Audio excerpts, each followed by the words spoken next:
అందరికీ నమస్కారం. The deep డైవ్కు స్వాగతం. ఈరోజు మనం ఒకే ఒక పదాన్ని తీసుకుని ఆ, దాని లోతుల్లోకి ప్రయాణిద్దాం.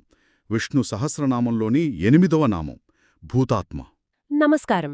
వినడానికి చాలా చిన్న పదంలా అనిపిస్తోంది, నిజమే. కాని దీనిలో మొత్తం విశ్వానికి సంబంధించిన తత్వశాస్త్రం ఇమిడి ఉంది. ఈరోజు మన చర్చకు ఆధారం హైదరాబాదులోని శ్రీ గాయత్రి జ్యోతిష్ విద్యాపఠం అందించిన విశ్లేషణ. అవును, అసలు ఈ భూతాత్మ అంటే ఏంటి? భగవంతుడిని సకల జీవుల అంతరాత్మ అంటారు కదా, ఆ మాటకు అసలు అర్థమేమిటి? ఈ భావన మనల్ని ఎక్కడికి తీసుకువెళ్తుందో చూద్దాం. సరే, మరి మొదలు పెడదామా? భూతాత్మ అనే పదాన్ని విడదీసి చూస్తే దాని అర్థమేమిటంటారు?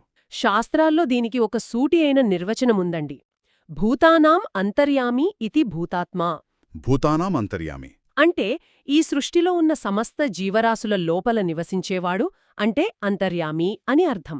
అంతర్యామి అంటే లోపలుండేవాడు. అంటే దేవుడు ఎక్కడో ఆకాశంలో లేడు, మనతో పాటు ఉన్నాడు అని కాదు, ఏకంగా మన లోపలే ఉన్నాడని అర్థం చేసుకోవాలా? ఖచ్చితంగా.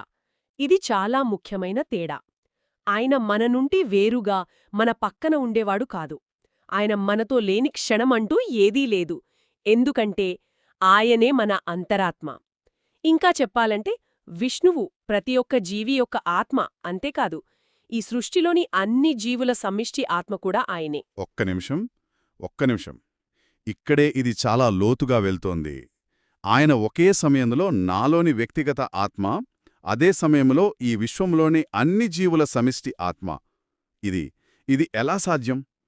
ఒకే సముద్రం లక్షలాది అలలుగా ఉన్నట్లేనా? కాని ప్రతి అలకి తనకంటూ ఒక రూపం, ఒక అస్తిత్వం ఉన్నట్లు అనిపిస్తుంది గదా? అద్భుతమైన పోలిక. సరిగ్గా అలాగే. ప్రతి అల సముద్రంలో భాగమే, సముద్రం నుండి పుట్టింది, మళ్ళీ సముద్రంలోనే కలిసిపోతుంది. కాని మధ్యలో కొద్దిసేపు దానికి ఒక ప్రత్యేక రూపముంటుంది. అలాగే ఆయన ప్రతి జీవిలో వ్యక్తిగత ఆత్మగా అంటే జీవాత్మగా ఉంటాడు. జీవాత్మగా? అవును. ప్రతి పురుగులో, ప్రతి చెట్టులో, ప్రతి మనిషిలో ఆత్మరూపంలో ఉన్నది ఆయనే. సరి, ఇది వ్యక్తిగత స్థాయి.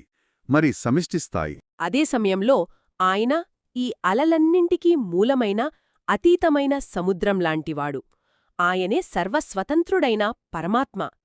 ఈ పరమాత్మ స్వరూపం మన ఊహకు అందదు. ఆయన ఒక సూక్ష్మాతి సూక్ష్మమైన అణువులో ఉంటాడు. అదేవిధంగా ఈ కంటికి కనిపించే బృహత్తరమైన విశ్వానికి కూడా, దానికి కూడా అతీతంగా ఉంటాడు. అంటే మైక్రో నుంచి మ్యాక్రో వరకు, ఇంకా దానికతీతంగా కూడా ఆయనున్నాడన్నమాట. మరి పరమాత్మ యొక్క లక్షణాలేమిటి? మూలాల ప్రకారం ఈ పరమాత్మ అమరమైనవాడు. అంటే ఆయనకు